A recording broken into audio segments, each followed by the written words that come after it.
más no presentado, pero ahora sí, Diego Chalper, secretario general de Renovación Nacional, diputado por la región de O'Higgins. Diego Chalper, buenas noches, gracias. La zona norte de la región de O'Higgins. La zona norte de la región de O'Higgins. Hasta Mayoa. ¿Tienen elecciones este fin de semana? Tenemos elecciones, sí, el sábado. Tenemos elecciones con más de 140 locales de votación en Chile.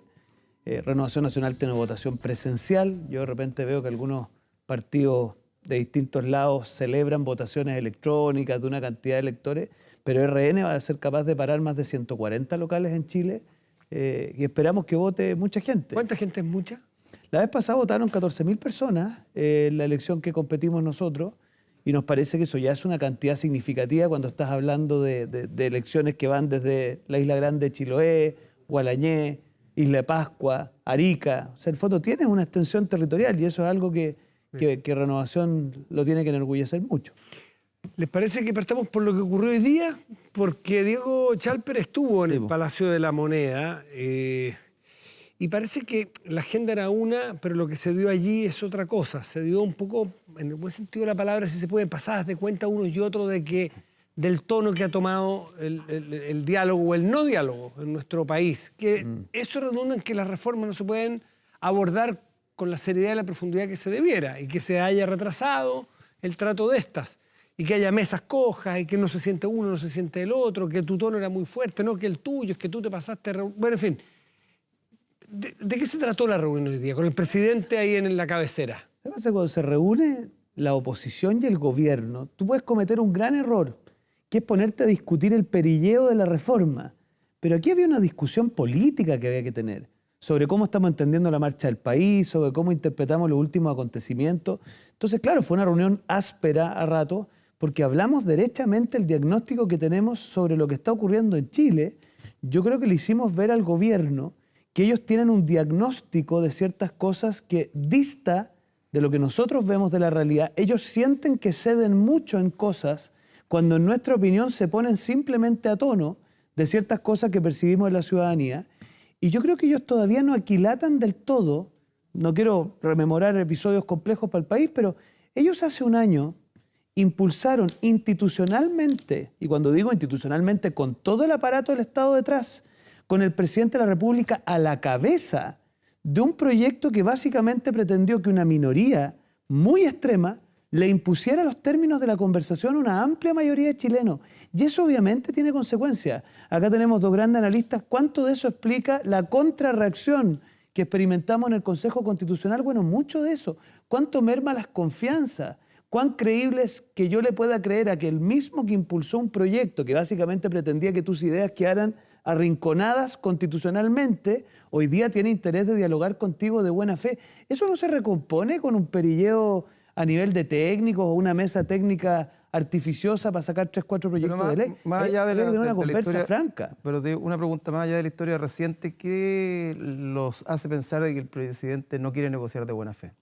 ¿Y hasta cuándo esta incredulidad respecto de las conductas pasadas va a afectar la posibilidad de conversar respecto al futuro? Porque nosotros en este país llevamos muchos años discutiendo respecto de quiénes tienen o no legitimidad para hablar del país, porque algunos apoyaron una dictadura, otros recuperaron la democracia. Entonces, bueno, nos podemos llevar discutiendo ad eternum respecto a eso. Entonces, yo entiendo el punto, pero la pregunta es, ¿qué los hace pensar hoy día que el presidente de la República no tiene intención genuina de dialogar y de conversar? Mira, Cristian, pasó una cosa bien curiosa. Los que hoy día concurrimos a esa reunión éramos el mismo elenco que negoció el acuerdo constitucional. Si nosotros fuéramos mezquinos y estuviéramos en el cálculo del corto plazo, jamás nos hubiésemos embarcado en una cosa así. De acuerdo. Por lo tanto, se dio esa coyuntura y le dijimos, mire, presidente, aquí vemos gente que hemos tenido capacidad de más o menos marcar distancia a los propios por temas de Estado. Pero usted entenderá que si yo quiero tender puentes con el Partido Socialista, parece poco recomendable insultar en la víspera a Salvador Allende. Bueno, eso es lo que hace usted cuando en la víspera insulta de la manera que lo hace a uno de los fundadores del partido. Entonces, si usted quiere construir puentes, necesitamos que este clima de diálogo no sea una cosa esporádica, sino que sea una constante. Escuchaba a la senadora Bodanovich hablar de la mesa de seguridad. Mira, yo formaba parte de la mesa de seguridad. En la historia en algún momento se va a saber que estábamos muy avanzados y a todos nos pilló de sorpresa que en esa coyuntura al presidente de la República se le ocurra indultar a 13 personas con alto prontuario. Es como que a Matías lo inviten a una mesa por la libertad de prensa Y en paralelo el presidente de la República instala una política de censura previa. Al menos permítele a Matías y dudar si hay real y genuino interés. Entonces, nosotros lo que necesitamos del gobierno, y así se lo dijimos, son ciertas condiciones que hagan creíble el diálogo, y son 3 y las explico cortitas. La primera es que quede claro que se abandona ese tono a los tingos, a la intolerancia, y eso se tiene que expresar en las personas que designan, en los énfasis que tienen. Lo segundo, nosotros vemos un gobierno poco en la vanguardia en el tema de corrupción. Acá el gobierno, Matías, reacciona sobre lo que la prensa descubre. Una de las cosas que dije yo en la reunión, presidente, por Dios que sería distinto que usted diga, sí, mire, hicimos un análisis interno y descubrimos 3 seremi en una situación y los denunciamos nosotros. Que sería distinto, pero aquí da la impresión que el gobierno aparece reaccionando, y para cualquier oposición es muy difícil interactuar con un gobierno que no tiene identidad. Y lo otro, un poquito de conexión con la realidad. Si mira, el rechazo al 6% de la previsional no tiene que ver con una concepción doctrinaria de la oposición solamente, lo dijo entre líneas Roberto. ¿Cómo nos van a invitar a una reforma en donde oscilemos entre el 90 y 70% de los chilenos considera que es a contrapelo? Entonces, yo tengo la sensación que no sé si este gobierno está, Cristian, ensimismado en sus asesores o tiene el termómetro mal calibrado, pero todos vemos que el termómetro marca 42 y ellos ven 37. Entonces, ellos sienten que cuando hablan del 4-2 hicieron una tremenda concesión. Y lo que nosotros decimos, no han hecho ninguna concesión, se han puesto mínimamente a tono de lo que Chile está experimentando. Entonces, Diego, esa es nuestra impresión. el domingo nosotros publicamos la encuesta número 500 y decidimos salirnos de la coyuntura y tratar de mirar a Chile en la perspectiva de los 10 años. 10 años hacia atrás, 10 años adelante. La encuesta es mala. El 61% cree que Chile está peor en comparación a 10 años atrás. No, la encuesta, te corrijo, la encuesta es buena. O sea, la encuesta es buena, el resultado es muy malo, digamos. Estoy defendiendo la metodología de tu Muchas encuesta. 61% te dice que Chile está peor en comparación a 10 años atrás. Solo un tercio cree que Chile va a estar mejor en los próximos 10 años. Y de alguna manera lo que vemos, ¿cierto?, es un gobierno y oposición entrampados en reformas que son necesarias y que la gente considera necesarias. De hecho, al punto de que el Partido Republicano, entiendo, no estuvo invitado a esta reunión, y el Partido Republicano acaba de ganar las elecciones de constituyentes con un 35% de los votos, digamos. Entonces, ¿cómo se sale de esto? Esa es la pregunta. O sea, ¿cómo gobierno y oposición, en este caso Chile Vamos, logran destrabar un país que parece estancado, un país que parece viviendo del presente y del corto plazo, que no ve futuro, que siente que ha perdido identidad? ¿Se puede salir de esto? A ver, aquí voy a hablar con un poquito más de profundidad porque este es un programa de análisis más profundo. Yo creo que uno puede tomar un atajo y creer que aquí basta con armar una mesa técnica y sacar un par de reformas. Pero yo creo que aquí tenemos que ponernos de acuerdo en un diagnóstico de lo que pasó en Chile. En Chile, desde el 2011 a la fecha, hemos vivido en un plano de polarización total, que viene dado, me parece a mí, por un quiebre entre las expectativas de una clase media que quiere soluciones de mediano y largo plazo y una élite política, dirigencial, que no está a tono en la profundidad y en la prontitud de las reformas que hay que hacer. Ese es como el marco de conversación. Y yo sé que en esto hay gente que por vía refundacional o por vía inmovilista no está de acuerdo conmigo. Algunos creen que esto está fantástico y hay un problema comunicacional, otros creen que el país hay que fundarlo de nuevo. Y esa gente, efectivamente, no es que sean gente marginal en Chile, tienen peso político, influyen. ¿Cuál es la tarea que tenemos aquellos que vemos una cosa un poquito distinta, que estamos más en la lógica de las reformas, no del inmovilismo y de la refundación? Bueno, ponernos a conversar. Y eso es lo que aconteció hoy día, pero para tener esa conversación había que decirse a la cara que esa conversación es posible en la medida en que tenemos ciertos códigos elementales de conversación. Y una de esas, por ejemplo, Matías, es que podamos decirle a la ministra Jara, con mucho respeto, pero también con harta sinceridad, que insistir en un fondo estatal es no leer lo que está pasando en Chile. Nosotros estamos abiertos a pilares intergeneracionales, estamos abiertos a hacernos la pregunta al revés, porque aquí ha pasado una cosa que a mí me parece equivocada. Llegamos con una fórmula media preestablecida, pero la pregunta debe haber sido otra. ¿Cómo logramos una tasa de reemplazo entre la última remuneración y la pensión de cierta cantidad? Pues tú que nos autoimpongamos un 70% de tasa de reemplazo. Bueno, ¿qué hacemos? Y pongámonos a conversar juntos la solución, pero aquí se ha hecho una cosa ¿Qué solución distinta. tienen ustedes para la solidaridad? Porque he presentado al país de la siguiente manera. Un sector quiere la mitad del 6% para solidaridad, otro para capitalización individual. Hoy día se lo escuchaba un analista y planteado desde afuera dice miércoles. Los otros quieren todo para capitalización individual y cero para solidaridad. Claramente está planteado de una manera un poco tramposa, porque supongo que todos quieren mejores pensiones, todos quieren ser solidarios, todos quieren que mejoren las pensiones. Entonces, puesto ¿Sabes lo así, que pasa, Matías? Hay que ¿cuál salir un es poco la de la solución caja. de ustedes para que si el 6% extra vaya a las cuentas de las personas, cómo mejorar las pensiones hoy de aquellas personas que no tienen acceso a eso? Mira, lo que pasa es que hay que tratar de salir un poco de la caja, porque aquí lo que se dice es que el único mecanismo es por la vía de la cotización adicional del empleador. Hay un informe de la Universidad de San Sebastián que ha dejado manifiesto que eso no es tan así. Un camino es por vía de impuestos generales, PGU, y eso hay que estudiarlo con mucha más detención. Lo que ha dicho Renovación es que hay que asociarlo con ciertos públicos objetivos con mayor acceso, en fin. Otra cosa que podríamos estudiar, que han hecho otros países en el mundo, es amarrarlo a otro tipo de cosas.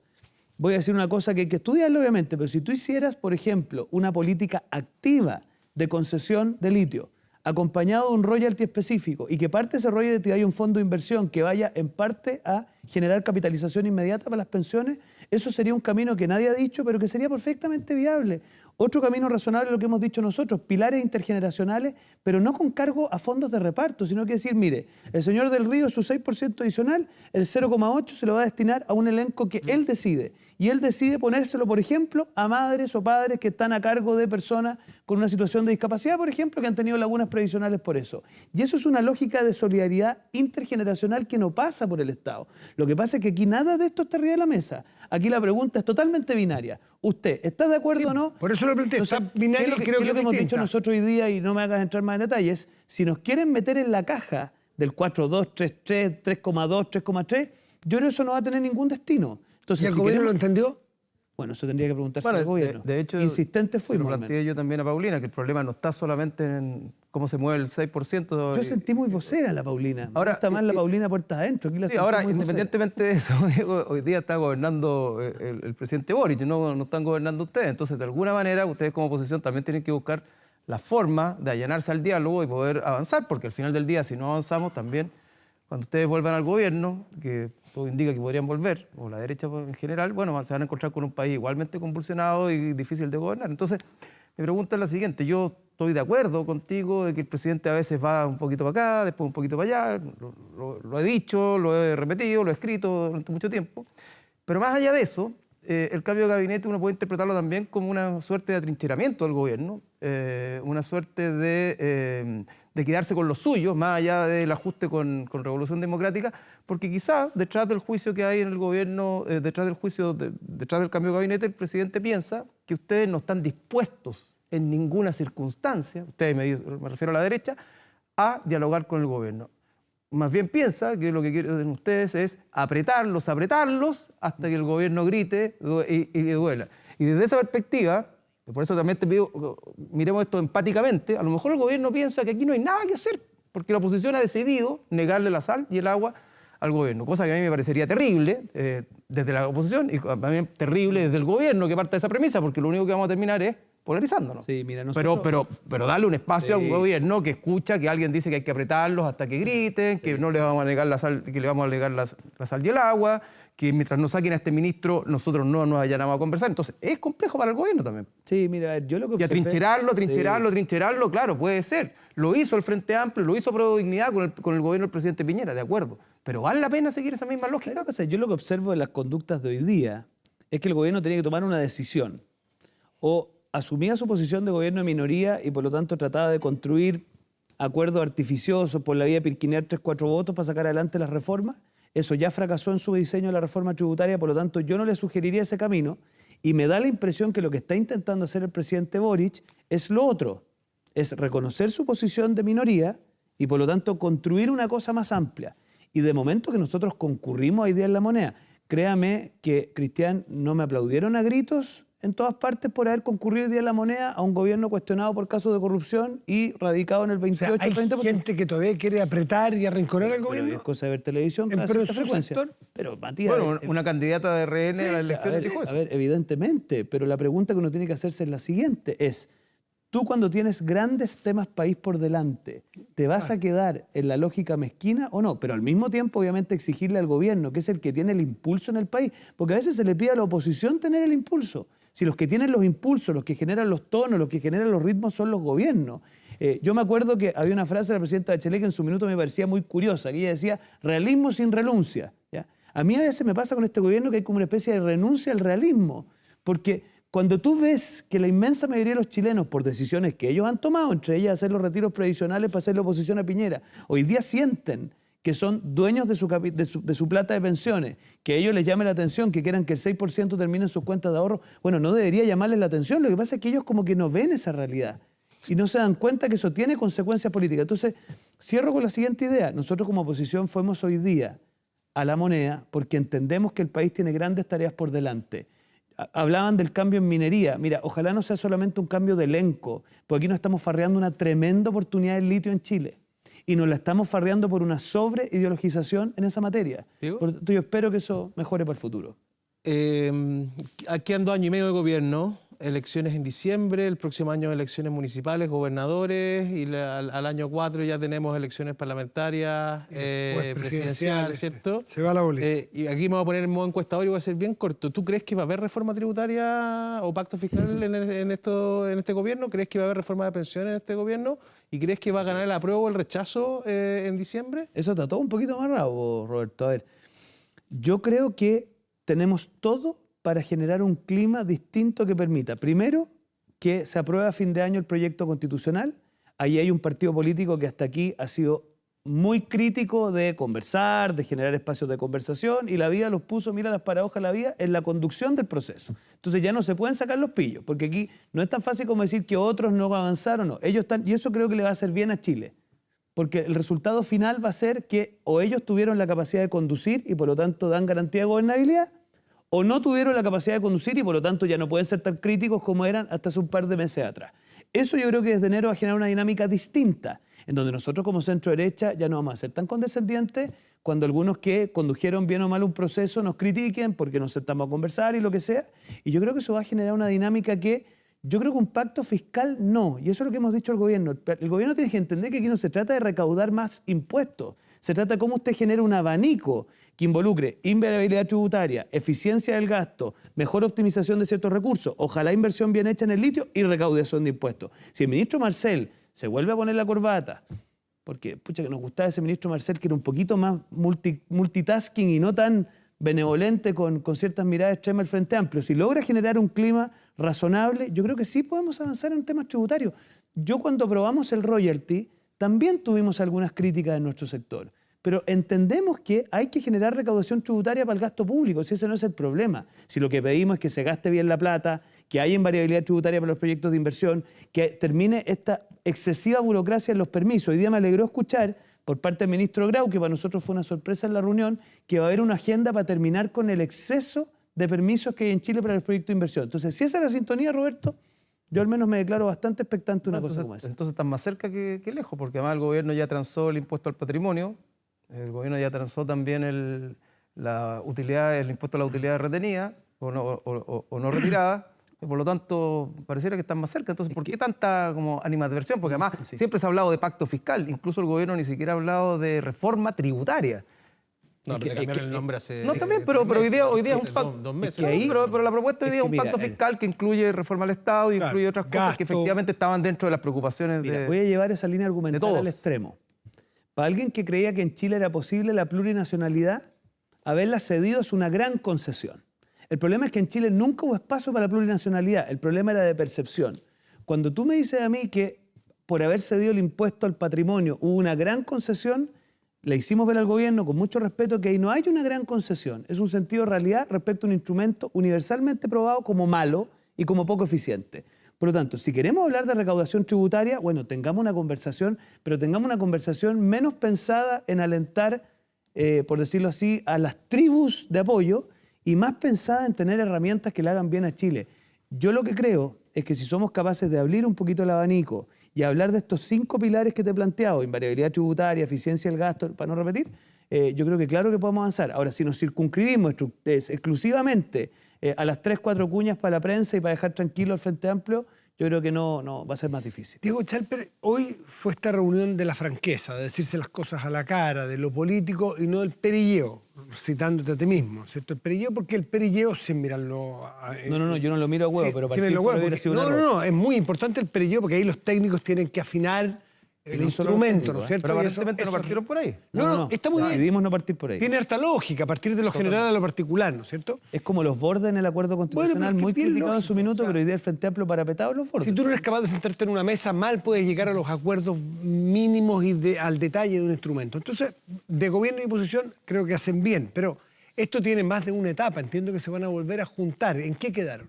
No, lo que quedamos es, primero nos pareció bien a ambas partes tener este sinceramiento, desde dónde uno está hablando, si eso es muy importante, y a continuación tener la voluntad de seguir conversando sectorialmente y también a nivel global como gobierno y oposición. Así que ¿Tienen yo al agenda menos, para volver a juntarse los de hoy? quedó a cargo el ministro a cargo de las relaciones Congreso-Gobierno de generar ese próximo Ahora, espacio. Yo ¿están confío de que él va a acuerdo? ser capaz. No sé si ustedes están de acuerdo, sumo en esto también a Roberto y a Cristian, además de Diego, de que esta reunión, que es muy buena, muy fructífera, de esperanza de que se va a poder volver a la senda de conversar, es también el síntoma de una falla de la política, porque esto no debiera ocurrir en el Palacio de la Moneda con el presidente como árbitro. Esto debiera pasar normalmente en el Parlamento a través del perilleo en las comisiones expertas y el diálogo en las salas, porque para eso son elegidos por las distintas ciudades, regiones y sensaciones políticas de los chilenos y las chilenas.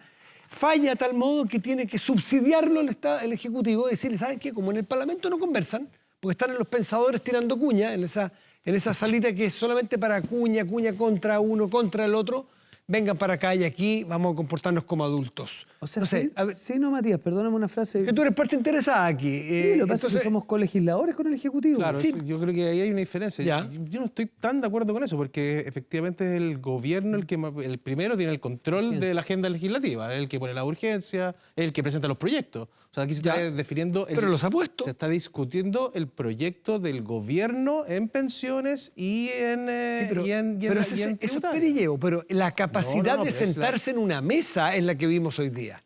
No, si la mesa nosotros no nos hemos parado nunca, Matías. No, es que no nos quedemos en el detalle que si se paró la UDI, que si se republicaron, no. El sentido, en el concepto general de sentarse civilizadamente a decirse las cosas a la cara con las diferencias que se tienen unos con otros, gobierno con oposición. Bueno, yo creo que... A eso me refiero. Sí, sin duda. Y por eso lo conecto con la pregunta que te voy a hacer.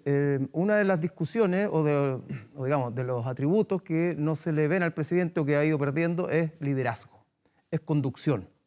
Y de alguna manera esta reunión probablemente avanzaba en eso porque el dueño casa era el presidente en el Palacio de la Moneda. Pregunta, ¿tú ves al presidente hoy día retomando el liderazgo después del ajuste de gabinete, retomando la capacidad de conducción y retomando la capacidad de liderar a su propia coalición? O sea, es parte de los desafíos que tiene No, pero sentados la para pregunta adelante. es si Lo lo que ves o no lo No, pero ves. ahí, déjame complementar algo, porque que te hago igual la- es importante. O sea, es que es buena el la pregunta presidente- porque es parte de las cosas que le hicimos. Pero que pregunta complementando hoy día. lo que decía Cristian, porque es importante. O sea, el presidente en solo una semana hace un cambio de gabinete que involucra a su mejor amigo, compañero de ruta, que es Giorgio Jackson. Invita al presidente Piñera a la gira, que no es casual, digamos, en un diseño, y termina sentado hoy día con Chile Vamos en la Moneda. O sea, hay un evidente intento por tratar de recuperar el control de la agenda que estaba perdido, ¿cierto? Por mostrar liderazgo y capacidad de resolver problemas, ¿cierto?, que son relevantes para los chilenos. A ver, yo no quiero que suene a crítica mezquina. Yo no creo que es la primera vez que él lo intenta.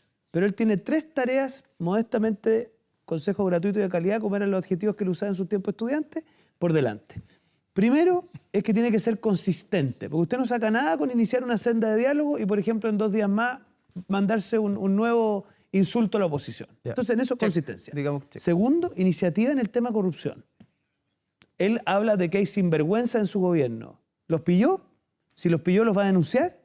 Porque acá lo que necesitamos es que él gane credibilidad en ese tipo de cosas, porque para cualquier oposición es muy difícil sino conversar con él. Y lo tercero, para nosotros muy importante, es que ¿cómo te explicas tú que ellos presentan un mensaje presidencial en materia de usurpación y 2/3 de su bancada votan en contra? Entonces, o logra que sus 2 almas, o las que sean, porque creo que son más de 2, se cuadren detrás de su liderazgo o tenemos un problema de interlocución. Entonces, yo creo que hay un empeño genuino.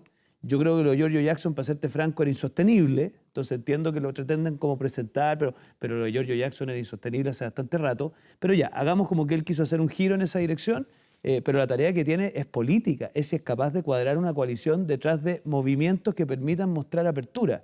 Yo hasta aquí, para serte franco, creo que tengo más un signo de interrogación, esperanzado, pero un signo de interrogación. El presidente Boric pidió disculpas, las disculpas que ustedes le habían solicitado por el caso Onofre Jarpa. No me conteste todavía, a la vuelta. Espérese un segundito. Ya estamos de vuelta. Le habíamos dejado planteado a Diego Chalper la pregunta es si hoy se reunieron con el presidente de la República, tocaron el tema Sergio Onofre Jarpa. Es un tema muy ochentero, si usted quiere, pero bueno, salió a la palestra la semana pasada en boca del propio presidente Boric. Ustedes le exigieron disculpas. No, fuimos extremadamente claros en que si él quiere construir puentes de diálogo, no es una buena idea agredir a uno de los partidos con los cuales usted quiere construir. ¿Habló del tema hoy? Hablamos hoy día del tema. Yo obviamente no voy a desclasificar cosas que son reservadas de esa reunión, pero fuimos muy enfáticos en que para Renovación Nacional esto es un tema sensible. ¿Por qué al final? Porque Onofre Jarpa, en palabras de Patricio Elwin, fue una persona muy importante en ciertos acuerdos de la transición, en la reforma laboral y en la reforma tributaria de la época.